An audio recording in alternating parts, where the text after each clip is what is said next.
नमस्कार दोस्तों, GC learning point में आपका स्वागत है। दोस्तों, आज मैं आप लोगों को रावण की बहन शूर्पणखा की कहानी सुनाने जा रहा हूं। उम्मीद करता हूं कि कहानी पसंद आएगा।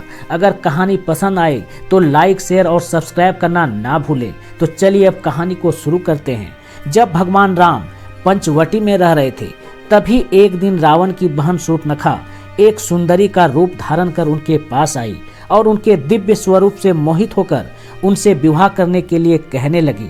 इस पर श्री राम ने अपनी पतिव्रता पत्नी सीता के बारे में बताया और कहा कि वह उनके अनुज लक्ष्मण के पास जाएं। जब शूर्पणखा ने लक्ष्मण जी के समक्ष विवाह का प्रस्ताव रखा तो वह बोले, हे सुंदरी, मैं तो भगवान राम का दास हूँ। यदि तुमने मुझसे विवाह किया तो तुम्हें भी उनकी दासी बनना पड़ेगा और यह तो तुम्हारे सम्मान के विरुद्ध होगा। तुम राम भैया के पास जाओ, वही सबके स्वामी है, वही सब कुछ करने में समर्थ है। यह सुनकर शूर्पणखा क्रोध से लाल हो गई और राम जी से बोली, शायद तुम्हें मेरी असीम शक्ति का ज्ञान नहीं है, जो तुम मेरे निवेदन को ठुकराकर मेरा उपहास कर रहे हो। ऐसा कहकर वह अपने असली रूप में आ गई और सीता मैया को खाने के लिए दौड़ी। यह देख श्री राम ने लक्ष्मण को उसे दंडित करने का संकेत दे दिए। लक्ष्मण जी ने अपने तलवार से उसके नाक कान काट दिए।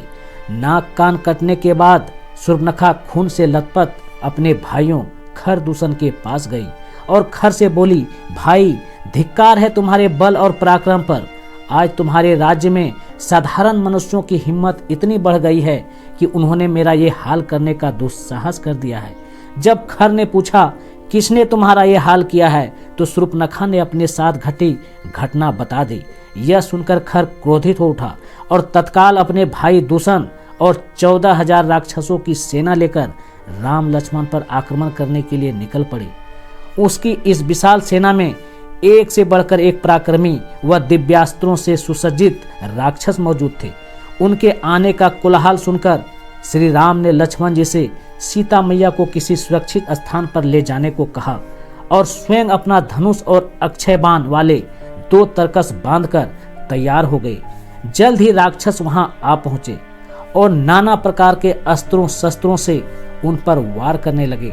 श्री राम ने एक एक कर उनके सारे अस्त्र शस्त्र काट डाले और सहस्त्रों बाणों से खरदूषण समेत समस्त राक्षसों का संहार कर दिया। इस प्रकार रघुवंशियों में श्रेष्ठ श्री राम ने आधे पहर में ही इतने विशाल और शूरवीरों से भरी सेना को अकेले ही समाप्त कर दिया। खरदूषण के मारे जाने के बाद शूर्पणखा लंका चली जाती है और सारा वृत्तांत रावण को बताती है।